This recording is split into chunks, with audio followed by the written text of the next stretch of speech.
Hello everybody, Paul David here with Fat Boy Music. We are working on the minor scale and looking at the relationship of tones to chords in the scale. If you remember in our first lesson, we talked about the first position minor scale.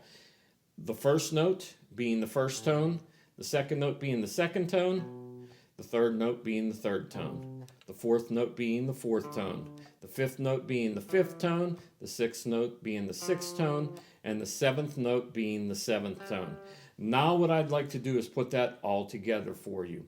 Understand that all major chords have three notes in them. It doesn't matter, even though you're playing six notes on the guitar, those same notes repeat themselves over. A G, for example, has G, B, and D in it. G, B, D, G, D. Now, if you were to take the scale and look at your chords and say, how do these relate to each other? The scale will dictate to you what chord you are to play in what key, relatively. And what I mean by that is when we're playing in a minor key, we have the one chord, the A minor, the four chord, the D minor, and the five chord, the E minor. If you notice, most songs are written around three chords, the 1, 4, and 5 chords. In minor tones, the chords, the 1, 4, 5 chords, become minor. Now I understand a lot of music here.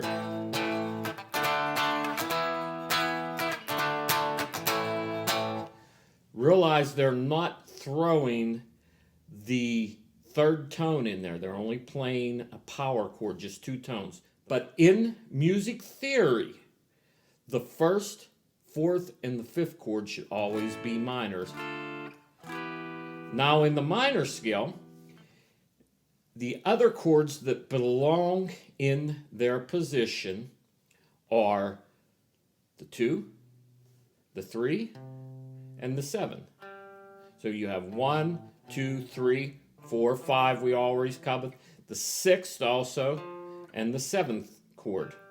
Now how do we determine what do those chords become? But if you look at the scale will tell you what chords you can play.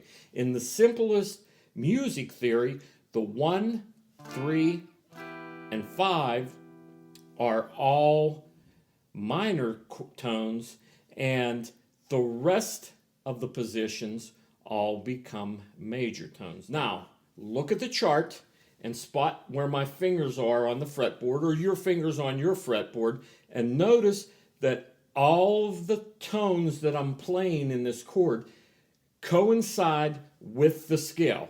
So our second tone would be a B major. Our third tone, a C major. Obviously, we already talked, our fourth tone would be a D minor. Our 5 tone would be an E minor. Our 6th tone will be an F major. We'll play it down here. And our 7th tone will be a G major. So just like you can climb up the scale using 1, 2, 3, 4, 5, 6, 7 in tones, you can also climb up the minor scale with chords using 1, 2, 3, 4, 5, 6, 7. Now if you look at each and every one of those chords as a triad in their simplest form, you will find out that all the notes in every one of those chords coincide with the minor scale. Something else to look at, you want to play a 7th chord. We're going to play a minor 7th. Why is it called a minor 7th? Because the 7th note in the minor scale is added to the chord.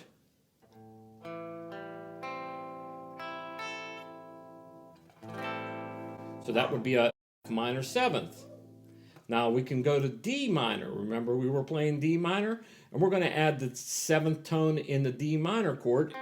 And if we look, the 7th tone in the D minor chord, it's not the 7th minor tone in the A scale, but in the D minor scale, it is the 7th tone to be played.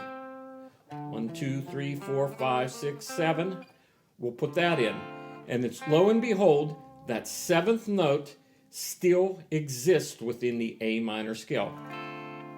Now for the E chord, you can play an E minor 7th because all of those tones fit within the A minor scale. So as we're forming chords, as long as we obey the rules of music theory, we can add on chords. What chord goes in this song? Now, again, as we spoke earlier, all rules are made to be broken. Not every song ever written will follow this theory to the T. But the good thing about the theory is if you, let's say you create some lick and you like it, but you don't know where to go with it. And let's say that lick is in the key of A minor. Now you can use music theory to determine what your next chord might be.